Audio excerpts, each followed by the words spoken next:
सोचिए, अरब के उन वीरान सहराओं में एक ऐसी कौम आबाद थी जो समझें कि पहाड़ों से बातें करती थी। ये थी कौम समूद, और उनका हुनर ऐसा था कि वो सिर्फ पत्थरों पर नहीं बल्कि वक्त के सीने पर अपनी दास्तान लिख रहे थे। तो सवाल यही उठता है, क्या ऐसी कौम जो पहाड़ों को खिलौनों की तरह तराश कर महल बना लेती हो, वो एक पल में फना हो सकती है? ये सवाल ही इस पूरी कहानी का मरकज है। यहाँ से शुरू होती है तकब्बुर के उरूज और उसके ज़वाल की एक अजीब दास्तान। तो चलिए सबसे पहले जरा पर्दा उठाकर देखते हैं कौम समूद की इस शान और शौकत को। आखिर कौन थे ये लोग, और ऐसा क्या खास हुनर था इनके पास जिसने उन्हें इतना मगरूर बना दिया था?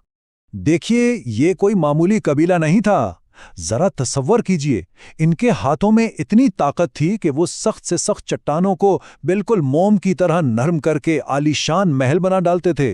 दौलत की तो कोई कमी ही नहीं थी, और उनका गुमान ये था कि वो सिर्फ अपने आसपास के माहौल के नहीं बल्कि अपनी किस्मत के भी मालिक खुद हैं। लेकिन उनकी बनाई हर बुलंदोबाला इमारत की बुनियाद में एक बहुत गहरी दरार थी, एक ऐसी कमजोरी जो उनकी जबरदस्त ताकत से भी कहीं ज्यादा खतरनाक साबित होने वाली थी। उनका असल मसला उनके दिलों का था। वो अपने ही हाथों से बनाए हुए बुतों के सामने सर झुकाते थे। अपनी कामयाबी के नशे में वो ये बिल्कुल भूल चुके थे कि उन्हें ये सारी ताकत दी किसने है। उन्हें बस ये वहम हो गया था कि उन्हें कोई हरा ही नहीं सकता। लेकिन इससे पहले कि उनका तकब्बुर उन्हें पूरी तरह ले डूबता, अल्लाह की रहमत ने उन्हें एक और मौका दिया। उन्हीं में से एक नेक और पाकबाज शख्स हज़रत सालेह अलैहिस्सलाम को पैगंबर बनाकर भेजा गया। हज़रत सालेह का पैगाम बहुत सादा था, लेकिन उनकी कौम के लिए ये एक इनकलाब से कम नहीं था। उन्होंने उनके पूरे तरीक़े ज़िंदगी को चैलेंज कर दिया। उन्होंने कहा, ए मेरी कौम, सिर्फ एक अल्लाह की इबादत करो, उसके सिवा तुम्हारा कोई माबूद नहीं। देखिए, ये सिर्फ बुतों को छोड़ने की बात नहीं थी, ये असल में अपने तकब्बुर को, अपने गुरूर को छोड़ने की दावत थी। लेकिन सोचिए, जिस कौम को अपने तराशे हुए पहाड़ों पर इतना नाज हो, वो सच्चाई की इस सीधी सादी आवाज को कहाँ सुनने वाली थी? उन्होंने इस दावत का जवाब कहकों से दिया, मजाक उड़ाया, और अपने तकब्बुर के किले में वो और भी मजबूती से बंद हो गए। और फिर अपने इसी गुरूर में उन्होंने हज़रत सालेह को चैलेंज कर दिया। गोया वो अब अल्लाह ताला से अपनी शर्तों पर सबूत मांग रहे थे। कहने लगे, अगर तुम वाकई खुदा के नबी हो तो फिर हमें कोई निशानी दिखाओ। तो उन्होंने एक निशानी मांग ली थी, और अब उन्हें एक ऐसी निशानी मिलने वाली थी जो न सिर्फ उनकी अकल को दंग कर देती बल्कि उनके तराशे हुए पहाड़ों को भी हिला कर रख देती। और फिर सबकी आंखों के सामने जो नामुमकिन था वो मुमकिन हो गया। अल्लाह के हुक्म से एक बेजान ठोस चट्टान लर्ज उठी, उसमें एक शगाफ पड़ा और उसके अंदर से एक जिंदा ऊंटनी बाहर निकल आई। ये फितरत के हर कानून के खिलाफ एक खुला मौजज़ा था। अब ये ऊंटनी सिर्फ एक जानवर नहीं थी, ये असल में उनके ईमान का इम्तिहान थी। हज़रत सालेह ने उन्हें बिल्कुल साफ साफ वार्न किया, ये अल्लाह की ऊंटनी है। इसका मतलब था कि अब इसकी हिफाजत करना, इसके हुकूक का ख्याल रखना, सीधा सीधा अल्लाह के हुक्म को मानना है। तो देखिए, मोजज़ा उनकी आंखों के सामने था, एक जीता जागता सबूत। सवाल अब बस ये था कि क्या उनके दिल उनके तराशे हुए पत्थरों से भी ज्यादा सख्त थे? चलिए देखते हैं कि उन्होंने इस आजमाइश का जवाब आखिर दिया कैसे।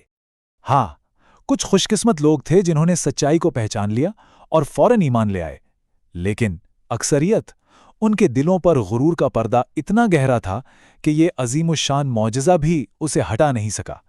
उन्होंने अपनी आंखों से तो सब कुछ देखा, मगर दिल से इनकार ही करते रहे। और फिर होता वही है जो हमेशा होता है, जब दलील खत्म हो जाती है तो सरकशी शुरू होती है। कौम के चंद सबसे ज्यादा बिगड़े हुए लोगों ने रात के अंधेरे में मिलकर एक मंसूबा बनाया, एक ऐसा मंसूबा जो उनकी पूरी कौम की किस्मत पर मुहर लगाने वाला था। उन्होंने उस मासूम मौजज़ाती ऊंटनी को कत्ल कर दिया, और ये सिर्फ एक जानवर का कत्ल नहीं था, ये अल्लाह की भेजी हुई निशानी पर हमला था, ये उसकी रहमत से इनकार था, और ये खुदा के खिलाफ एक खुला ऐलान जंग था। इस गुनाह के साथ ही मोहलत का दरवाज़ा बंद हो गया। अब वक्त था हिसाब का। अपनी कौम की इस हरकत पर यकीनन हज़रत सालेह का दिल गम से भर गया होगा, लेकिन उन्होंने अपना फ़र्ज़ पूरा किया और उन्हें आखिरी वार्निंग दी। फरमाया, तुम्हारे पास अब सिर्फ 3 दिन हैं, उसके बाद अल्लाह का अजाब आकर रहेगा। सिर्फ 3 दिन, ये थी आखिरी मोहलत, लेकिन वो इसका भी मजाक उड़ाते रहे। वो तो सोच भी नहीं सकते थे कि उनके मजबूत घरों को, उनके किलों को कोई चीज़ नुकसान पहुंचा सकती है। उनका तकब्बुर उनकी अकल पर इस कदर हावी हो चुका था। और फिर तीसरे दिन वो लम्हा आ पहुंचा।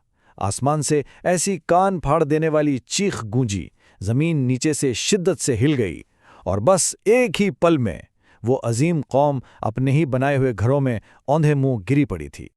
और यहाँ इस कहानी का सबसे बड़ा सबक सामने आता है। जिन चीज़ों पर उन्हें सबसे ज्यादा गुरूर था ना, वही उनके किसी काम ना आए।